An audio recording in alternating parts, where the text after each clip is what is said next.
Hello mga boss. For today's video is meron naman tayong natutunan konti. Ito ay tungkol sa note. Dito sa note sa Messenger, no? Ayan.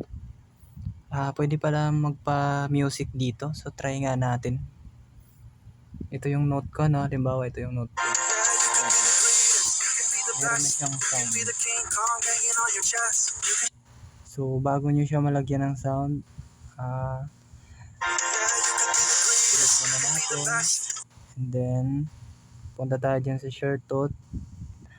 And then, pindutin natin tong music. Ayan. So, pwede na tayo mag-play ng song. Hanggang sa note. Ayan. So, idan lang natin siya. And then, i-share. Yan. So, yun lang mga boss. Thank you.